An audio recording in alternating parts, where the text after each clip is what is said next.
In this video, we will learn about random variables and probability distributions. You can think of a random variable as a drone that goes to each outcome of the sample space and measures some quantitative feature of it. For example, if I flip a coin 3 times, the set of all outcomes, called the sample space, looks like this. Then I can set out my random variable drone to count the number of heads in each outcome. Then what are all the possible outputs that our drone can have?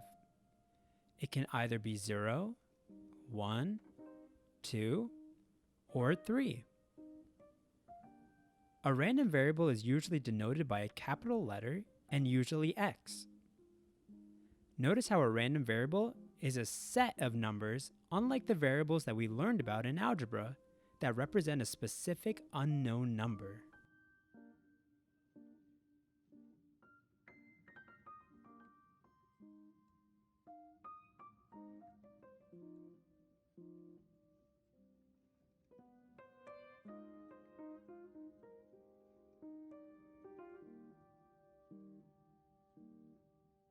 Let's try another example.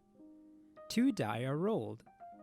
My random variable drone is sent to count the sum of the 2 die. What are all the numbers my drone can take on? It can be either 2, 3, 4, 5, 6, 7, 8, 9, 10, 11, or 12. Remember, a random variable is usually denoted by a capital letter. Here, I will use capital S.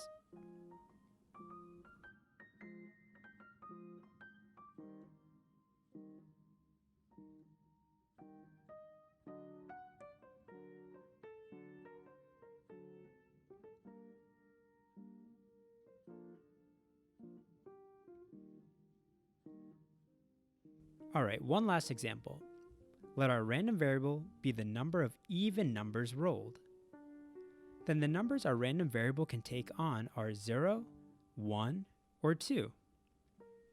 We usually use a capital letter to denote the random variable and brackets to show that it can take on any number in this set. There are 2 types of random variables, discrete and continuous.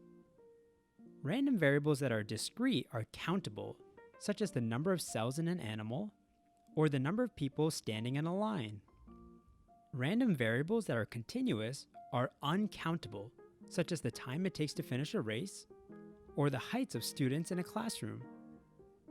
If you are fuzzy on the difference between discrete and continuous data types, I would encourage you to go back and watch that video.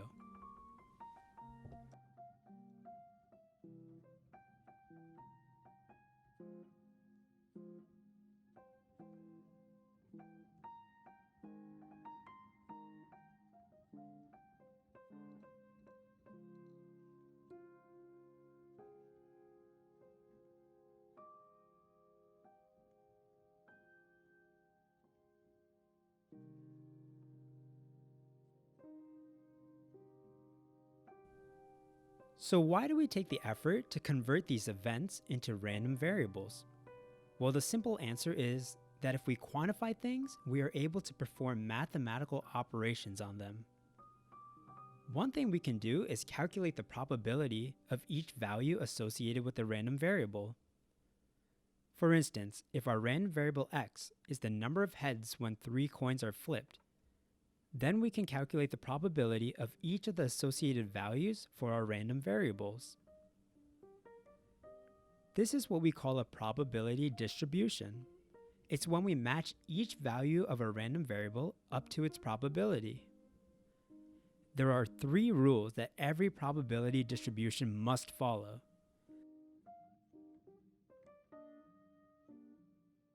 My random variable for this example represents the number of heads and therefore is numerical. If I add up the right-hand column, the probabilities add to 1. And each individual probability is some number between 0 and 1. If I graph this probability distribution, I create a probability histogram.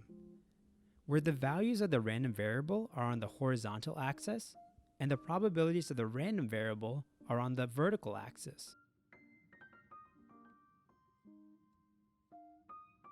Let's try another example. Let random variable s be the sum of 2 dice. Then we can create a probability distribution by matching all the values of the random variable with their probabilities. Let's check if this meets our probability distribution criteria.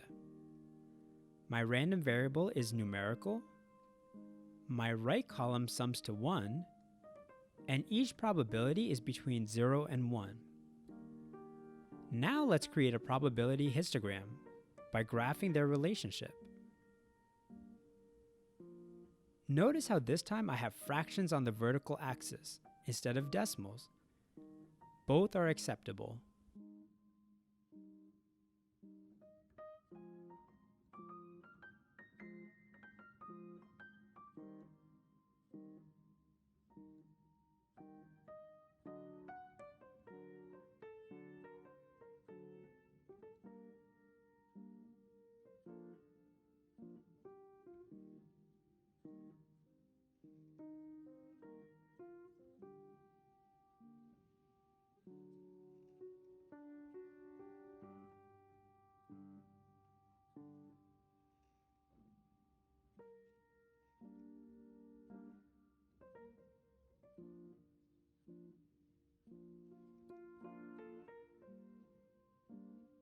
An important operation done on random variables is finding its mean, better known as its expected value.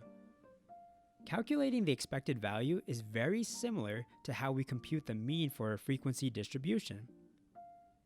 To find the mean for a frequency distribution, we multiplied each x value by its given frequency and then divided it by the sum of the total frequencies. In the case of expected value, we multiply each x value by its given probability and then divide the sum by the total probability. But since the sum of the total probabilities is equal to 1, we can simplify this equation. Once you find the mean, then you can start finding the variance and therefore the standard deviation.